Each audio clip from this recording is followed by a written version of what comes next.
Finally, the time has come. Canelo versus Triple G.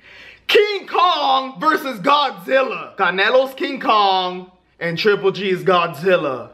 Let's get that straight. I'm gonna give you guys my prediction on who's gonna win, but before I do, I'm gonna give you guys some pros and cons from each boxer. So let's start with Canelo. He has good defense and good head movement. They be punching him, and you know, he be slipping the punches, he be getting under them, you know, he be blocking good, and that's really good, especially against Triple G, because you don't want to get hit with them power punches he's gonna be throwing. So he might be able to slip him and get under them, you know? His counter punching is great. So not only does he have good defense, you know, slipping punches and getting under them, but while you mess up, he'll be like, wham, wham, wham, wham, wham! And then he'll go back to his defense, you know, ducking again, and then wham, wham! Counter punching like all day, you know? So the more Triple G comes to him, the more counter punching he'll be able to do. Not only is he a good at counter punching, he's also a good body puncher, because not a lot of boxers do that. But that's really, really important in boxing, you know? So he'll be like wham, wham, wham to the body. And against any fighter, I mean any fighter, you can wear and tear anyone down.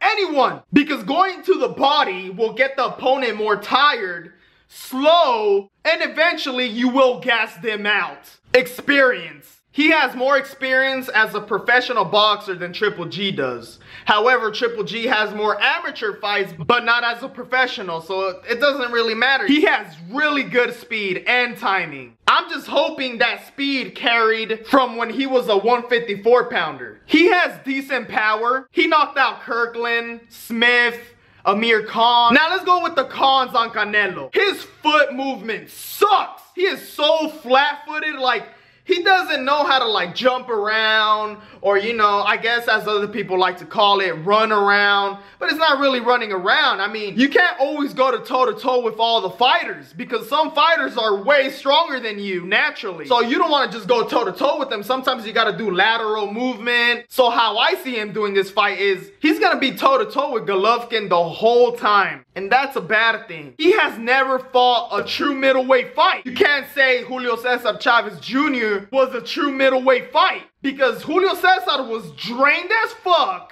Fuck that fight, alright? I don't even want to talk about it. That shit hurt my money because I was robbed. Now that was a robbery fight, to be honest. His new body. Yes, his new body looks nice and muscular and sexy and hot. Whatever you want to call it, you know, it's good for the pictures, video, girls, for fame, you know. It looks really nice, I'm not gonna lie. It looks really good. But as an athlete, as a boxer, it's not good. Because more muscle does not mean more power or more strength. In order for someone with a lot of muscle to get more power and strength, you have to be working out in that weight limit for a long, long time. And Canelo hasn't. He barely got that new body this camp. So he doesn't even have a full year with that muscle. I'm telling you guys, it's a bad thing to have a lot of muscle as an athlete. Because first of all, it slows you down. It tires you out faster, because muscle weight is gonna gas him out faster. Now let's go with the pros on Golovkin. Triple G, Godzilla. Great jab. Remember the Lemieux fight? He was just jabbing the whole time. Just jab, jab, jab. He's like, man, this is boring. She just kept jabbing him and kept fucking him up the whole time. Like his whole face was busted just from jabs. And they say his power does equal to a light heavyweight. They say his power was like 2,241 some shit when he was hitting this bag and all this science came into factor, you know.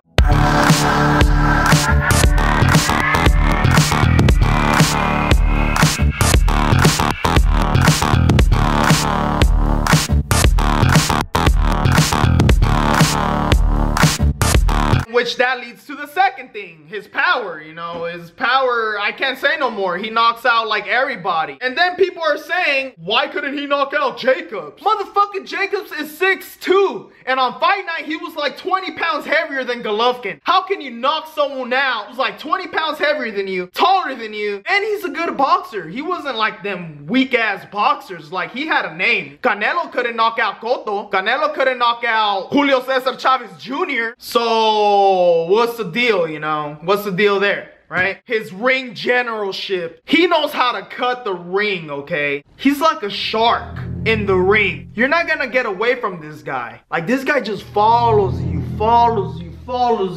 closes distances, you know, so you won't get away from him. And that right there is gonna put so much pressure on Canelo, because Canelo has never been against a real pressure fighter with power. The only thing he has that could get away from that pressure is his counter punching. But if Canelo's power doesn't do anything to Triple G's just gonna...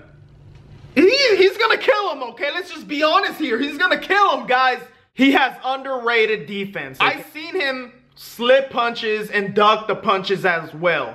Not as good as Canelo, but he could do it, you know. He'd rather just go toe-to-toe, to be honest, though. He's a good body puncher as well. He knocked down Lemieux like that. He knocked down many opponents like that. Now, the cons is his footwork isn't all that, you know. He doesn't do no lateral movement. He doesn't know how to, like, jump around in the ring. But, hey, everyone has their own style. That's why I believe this is the perfect matchup of styles, man. Because this guy, Canelo, doesn't have good footwork, and he just counter punches, and Triple G just goes straight on, head on, forward, always forward, you know. Another con is his speed isn't all that. However, he has good timing, but his speed isn't all that because of all that power. Like, every hit he does, he tries to always throw a lot of power in them. I also forgot to mention this. Another pro for Canelo and Triple G is their chins. Canelo has only been rocked once by Cotto's brother, but that was when he was like 17 or 18, so it doesn't really count. But other than that, he has been hit with really good punches, Canelo and Triple G, so they have both magnificent chins, and that's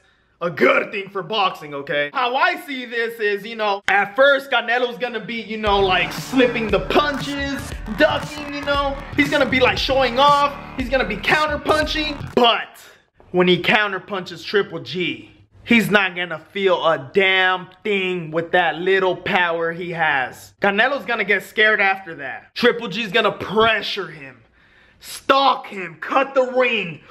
Wham! Wham! Just pure power punches, you know, breaking his defense, maybe even breaking his damn arm in half. I'm sorry, but I'm going for Triple G. I've heard this guy has sparred heavyweights and knocked them down. Everyone who has sparred Triple G says he's gonna win because they know the pressure he puts and how he cuts the ring. And the power, okay? Because he's a true middleweight. Canelo's basically moving up to his weight. There's this one move that Triple G always does. He hasn't done it in a long time, but I believe he's gonna do it to Canelo. Because Canelo's shorter than Triple G. But there's this overhand punch that Triple G does that just like, wham! Like that goes over their defense and just whacks them right in the freaking forehead.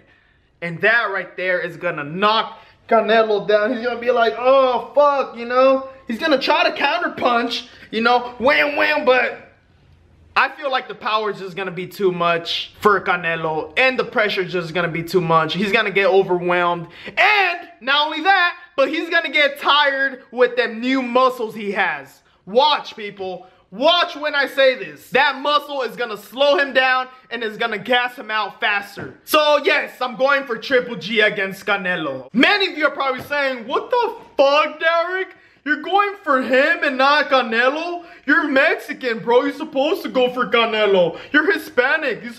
I'm not supposed to go for nobody. I'm gonna go for the person I like. And the real reason I started enjoying boxing again was because I freaking saw Triple G. And I was like, finally! This is what I've been looking for in boxing. Someone who goes toe-to-toe and just, they go at it, okay? So that's my prediction, people. Triple G will KO Canelo from the round 9 to round 11, I believe. However, if Canelo takes it to 12 rounds, Canelo will win. Canelo will win. He's the cash cow. He's the one that brings in the money. Simple as that. It'll be Triple G's fault if they go to 12 rounds. Unless they make it a draw. But But it's either Triple G as KO or TKO or Canelo as a decision. I don't see Canelo knocking out Triple G, to be honest. I do not see this. Unless he gets him with a lot of body shots and makes him tired to the point where Triple G just can't go no more. But we'll see, right, guys? We'll see. I just can't wait for this fight. And if Canelo wins, man, hey, good for him. I have nothing against Canelo. I just didn't like the fact that he vacated that belt, and that's when I stopped liking Canelo that much. Because at first I did like Canelo, but when he vacated that belt, I was like, man, that's some pussy shit, dog. You don't do shit like that. Like, not in boxing, man. You know, you showed weakness there, and I don't like that. You know, it's just, it's weak. It's weak sauce, bro. Anyways, what are your guys' predictions? I'll see you guys soon. Have a good weekend, and don't bet too much money on Canelo, because I feel like this fight will go to 3 fights. Like,